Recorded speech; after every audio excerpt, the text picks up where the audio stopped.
6 seconds of explogos. And reading. The war between sorcerers was fought in the shadows of history. And then some immediate sorceration. Disney's getting all the staple sins out of the way in the first minute of the movie, like a kid eating their broccoli first just so they can move on to the butterscotch pudding. Veronica and Balthazar witnessed the savagery of a sorcerer beyond evil. Beyond evil? Evil already means profoundly immoral and wicked. Morgana apparently slaughtered people, which I think would classify as profoundly immoral and wicked. Quit pretending the words we have aren't enough and adding pointless modifiers, or I'm going to be decidedly beyond extremely angry. We are but servants. Okay, fine, I added an extra T in the subtitles, but admit it, you laughed. This sin is for all of us. We are but perverts. In your movie about magic, the most powerful sorcerer of all time is killed with a stab to the gut? And don't give me some magic knife bullshit. If that were the case, the narrator would have told us about it. He's been very informative. And so it was. Morgana gained Sorcerer's most dangerous spell. The opening feels like an amazing prequel story that they've relegated to expositional chum. A battle between Merlin and Morgana? Why do I not get to see this movie? Giving Morgana the power to raise an army of the dead and enslave mankind. Army of the dead, you say? Enslaved mankind, you say? Is Morgana's last name Snyder? Because I'd bet a flash enters the Speed Force Oscar that the Rising is a spell still in use today. Also, movies really need to start digging a little deeper with these villainous motivations to enslave mankind. Seems very ambitious, but it also seems a bit too final. Like, what's next in your growth plan after that? Space travel? Building an app? Opening a bed and breakfast? He gave Balthazar his dragon ring, saying it would guide him to the child. Narrating about what Merlin is saying instead of letting the man speak for himself. The Prime Millennium is the only one who can kill Morgana. But since you've trapped her in a sorcerer nesting doll that you've already described as inescapable, and you will clearly bury that 20 feet under concrete, I'm not sure why killing her would be necessary. And never, it is said, will Balthazar waver from his quest. Hearsay evidence is not admissible in Sin's court, narrator dude. What was that sound? How does this specific alarm clock not buzz to wake you up? Becky is about to tell David that this King Kong drawing is cool, but from her seat, both her angle and distance would be off for this to even line up. And that's if she could even see what that tiny drawing is in the first place. I'd give passing notes a general sin just for being a flawed and grotesque form of communication. So Becky deciding to put this piece of paper on the ledge instead of passing it back is about as helpful to the situation as letting the air out of the tires of your 73 Ford Pinto. Montage of convenient piece of traveling paper that is so important a character follows it all the way to an important story moment cliche. The least believable thing in this movie is that this woman pulled a piece of trash off her dog's foot in New York City with a smile on her face. With all the trash that this wind seems to be bringing towards Balthazar's store, it's a wonder more people didn't show up looking for runaway lottery tickets and PhD dissertations. The second emperor of the Han Dynasty locked his least favorite wife in this urn for 10 years. They say you open it up, the same thing will happen to you. So the curse is your least favorite wife will be locked in an urn for 10 years? Or that you'll be an unloved wife of an emperor? Look, we need to be specific with our curses, because I need to know what's at risk here. I have something I'd like to show you, Dave. Movie wants me to believe that Balthazar has been alive for thousands of years, but never learned that saying this to a random child you just met is a terrible idea. Kidnapping. The dragon ring comes to life, and this kid just lets it crawl around his hand? I had a housefly land on my hand today, and I panic shook my hand so hard I tore a ligament in my wrist. Aside from the idiocy of keeping this thing around, how does it open so easily? You trap all the worst sorcerers in the history of the world in the same trap, and all it takes to open it is to be touched and dropped? This is just terrible sorcerer ring. But also kids. Why is his magic cane even stuck up here with him, but out of reach? Wouldn't Balthazar know that Horvath's power came from it, and make it his primary objective to remove it from him? And thus begins an entire movie of sorcerers picking their spells based on film aesthetics, or plot, instead of logic. And now he will run and tackle him, and they will wrestle and punch each other a bit, because when you've got magical cosmic powers that can do just about anything, fisticuffs is a clear first choice on the road to winning. What just happened? I get that the sword has some magical connection to the cane here, so when he pushed one up, the other would likely have the same reaction. But this looks like Horvath gets hit in the face by some invisible fist or something, and there's even a weird bonk noise. Where is that narrator when you need him? David clearly thinks the Grimhold is important enough to take with him, but then immediately throws it across the street so that finding the thing can be a plot point later. Ew, he beat his pants! I guess this confirms that I would be a terrible teacher. See, if it were me, I would have never lugged an entire class of students through the streets of New York to chase after Dave. I would have sent one or two adults and kept the kids safely where they were until we could reunite later. But they know better, and now Dave has that ever-important embarrassment memory that will isolate him forever. And we invited cheerleaders from Princeton. Oh, so smart cheerleaders. I know, right? Smart cheerleaders? What's next? Attractive nerds? Kind jocks? Funny college stereotype jokes? Does Wind have a starring credit in this movie? Because we're barely 15 minutes in and it's already responsible for more plot movement than our female lead. You're that kid. What was that place called? Arcana Cabana? Yeah. and got some help. That was weird. You know all those times when you run into someone after a decade and immediately rehash their most traumatic experience? Yeah, me neither. Maybe this building is big enough for all the learnings, I don't know. But this confusing entrance makes it seem like they put the physics lab in the School of Humanities and Social Sciences. So whether this was the work of a set designer or NYU, I'm still not going to make it to class on time. Like 7 people listen to it. I'll be listening. That's one more. You can round it up to 8. If you're adding one more, no rounding is necessary. The power of boners makes this physics major forget math. Ah! Sudden discount Cillian Murphy, who is so Cillian Murphy I literally thought it was actually Cillian Murphy until I couldn't find him in the cast. How dare you not validate my own incorrect assumptions, movie? Not cool. My show is like the one thing that... The writers gave you as a character trait, even though it just barely relates to the plot or theme, so they could pretend you existed as more than a motivating factor for the protagonist?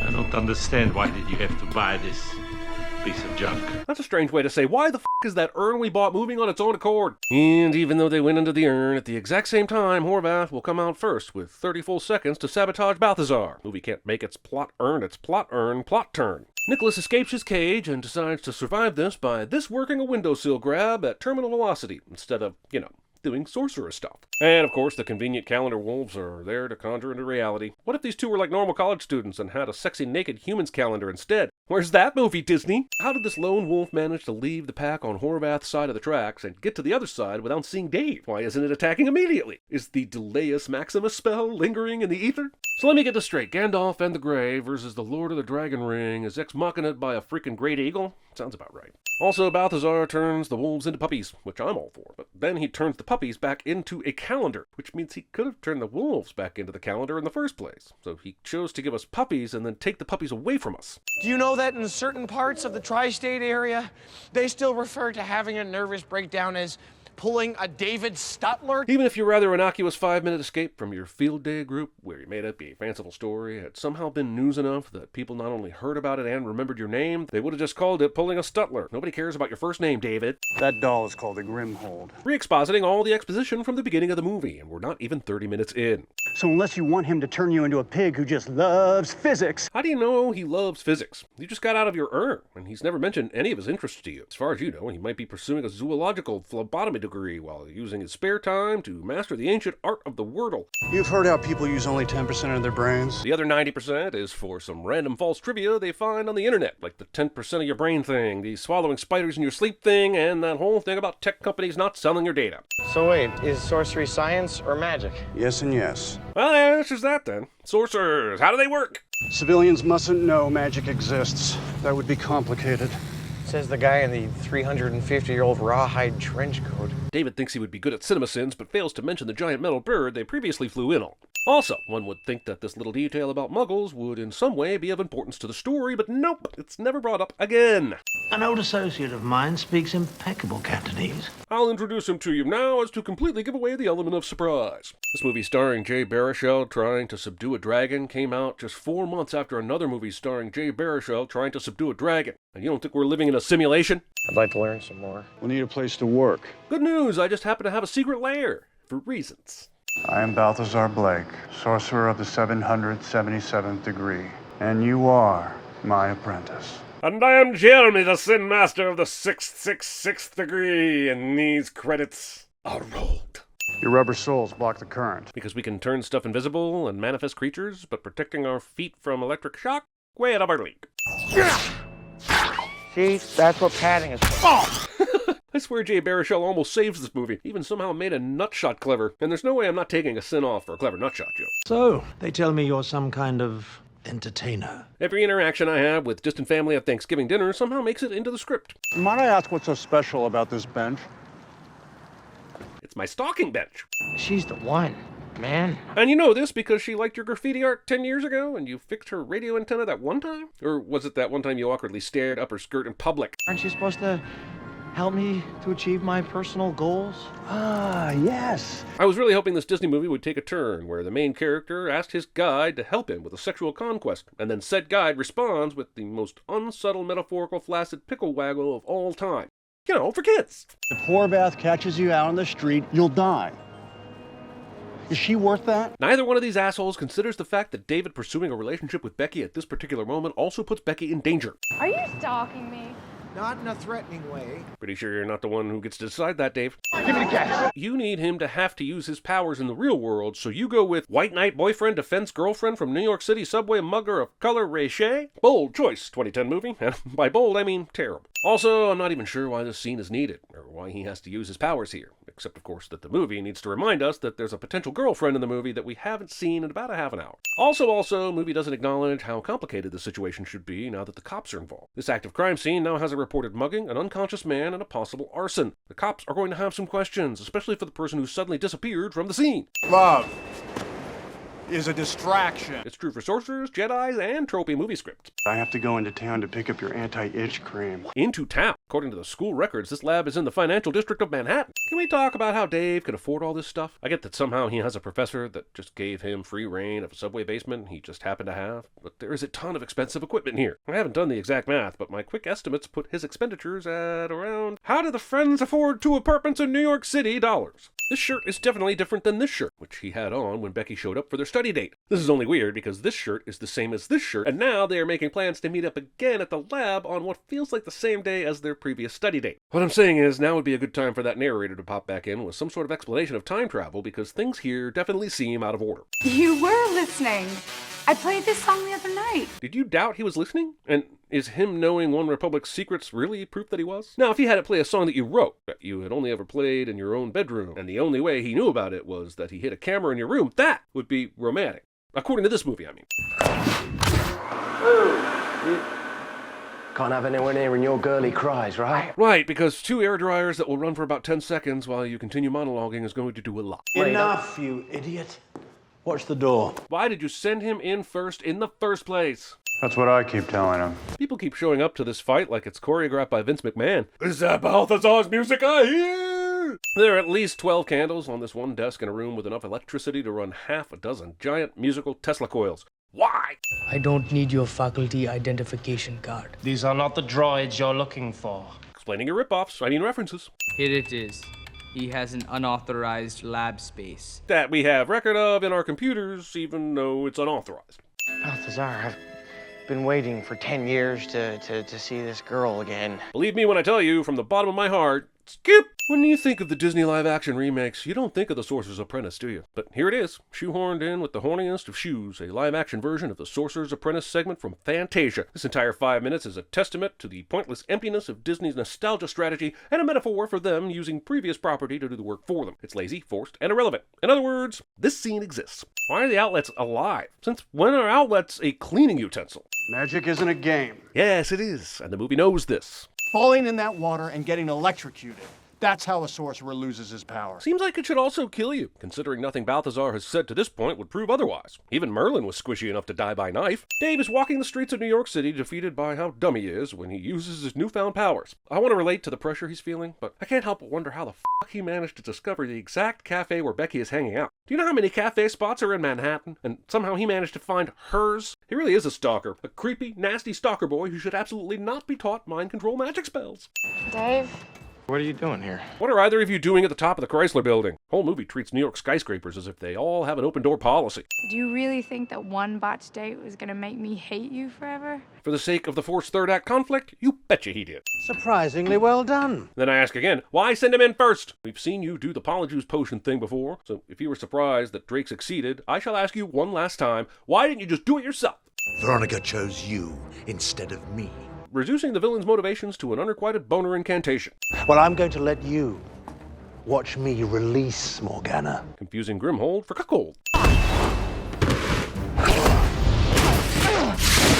Nice force beam hat trick, but maybe wow us with some other powers. I expected this from Horvath and Balthazar, but Drake, you're supposed to be a showman. Hang on, Tank. You brought the dog. The dog? You're going on a high-speed chase after a murderous sorcerer. That pup is at least 11 or 12 years old, and you said, yeah, let's throw old Tank in the car before we recklessly drive around tracking havoc-inducing wizards. Some people just shouldn't own pets. Wait, he has the power to turn his car into a taxi? And also the power to manifest other taxis, apparently, because that amount of checkered yellow in one place is all the bullshit. Oh, cool. I was hoping this movie about magical powers stopped doing cool magical stuff and just went with a car chase instead. Nothing better than The Fast and the Sorceress, I guess. Also, whatever happened to being concerned with the whole no one should see us stuff? Just done with that one for a bit? No, we won't die as long as we get out of here soon. Okay. By driving through our own reflection. Wait, if they can just drive through any mirror to get back to the not mirror world, why did Horvath have to get his apprentice's help to come back through the mirror in the bathroom?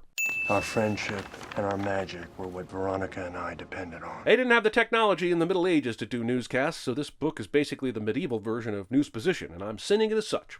I fell, and so did Horvath. If this movie is going to go full Harry Potter, Twilight, and the Sorcerer's Matroska, then I'm sorry, but I'm choosing Team Horvath. I chipped my money, which is not cool. Drake was tasked with repositioning satellites, so I'm assuming this comment means he was moving them without magic? Why? Have you heard of the parasite spell? Is that the one where we all had this mass delusion that the same organization that gave Green Book Best Picture also gave Parasite Best Picture? And now I've been reminded of Green Book, so that's clearly a sin. Did she just pick up those records off the board? Why are you setting things on the board, you monster? Was that easier than just unlocking the door? Horvath leaving all these maps on display isn't quite Kurt Connor's level of convenience, but it's still plenty simple. Persian quick rug. So much better than the Persian immediate death rug, because movies. Merlin's ring. I wonder if it still works. You've seen Harry Shocker using it to do magic already. Quit your yapping and get on with it. I would have done the same thing, Dave. Trade the lives of every single human on the planet for a single hostage who will also eventually be dead? You're both idiots. Well, then I'm going with you. Without any magic. He has your ring. Okay, if you can't see it, here you go. Balthazar equals Morpheus, Horvath equals Agent Smith. David equals Neo, Becky equals Trinity, the Prime Merlinian equals the One. Wait, does that mean that Becky is the Prime Merlinian? The first thing you should know about me is that I'm a sorcerer. And the second thing is that I still really know nothing about you, other than your work at a radio station and thought my bust drawing was cool. So, marriage then? I cannot raise the dead until the circle is complete. Wow, this ticking clock scenario is a new and previous unmentioned plot tension convenience. I think they're using the satellite dishes on the tops of the buildings to direct and amplify the electromagnetic energy. Oh, huh? Do you remember that letter I wrote when we were 10 years old? Friend or girlfriend. Are you kidding me? You want to revisit this now? It's an ancient sorcerer about to destroy all of mankind, and your ego wants to know if a girl liked you when you were 10? Good thing these buildings just happen to have satellite dishes that could be arranged to reflect this shape. Good old New York, coming through in the clutch. Another Deus Ex Eglina. It's like this movie went and saw Lord of the Rings and was like, hold my mead. Morgana's raising of the dead is oddly selective. I don't know for sure that this is a discriminatory practice, but what about all these dead? Sucking face. Is that the best that you can do? May not be the best, but it is currently all he is going to do. This is the part where Dave somehow creates working Tesla coils out of random parts in a nearby shed, wrapping around perfectly placed lampposts that will then electrocute the most powerful and evil sorcerer to have ever lived in perfect harmony with the score so he can Ryu her to death, as one does. If Morgana can stop his heart, maybe I can start it. He's not going to use Plasma Bolt to save Balthazar's life, is he? Of course he is. France? Yeah, I got us a ride. You're going to ride the Iron Eagle to France? Do you realize how terrible an idea this is? That's almost 4,000 miles over nothing but ocean. It will be cold, dangerous, and take approximately 36 hours if your Eagle flies 100 miles an hour. And that's only if it doesn't have to make a stop at Mount Doom.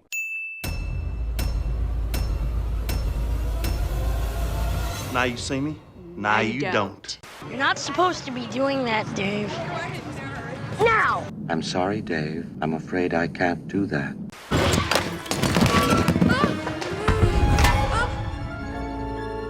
The video arcade is down the street. Here we just sell small rectangular objects. They're called books. Ew, he peed his pants! Of course I peed my pants. Everybody my age pees their pants. It's the coolest. I threw it on the ground!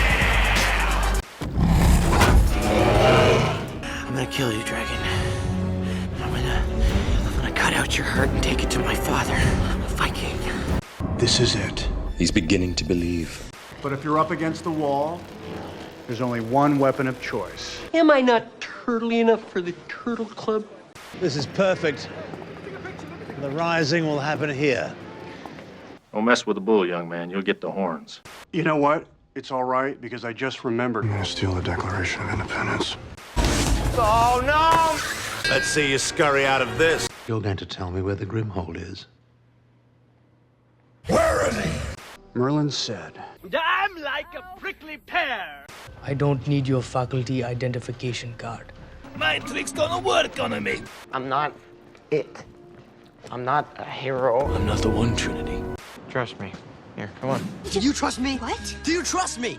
yes, we drove through a mirror. We're trapped in a reverse world. I can't vouch for the handling. Friction and wind resistance are reversed. You are inverted. The world does not. I'm coming, buddy. I'm coming. And hell's coming with me, you hear?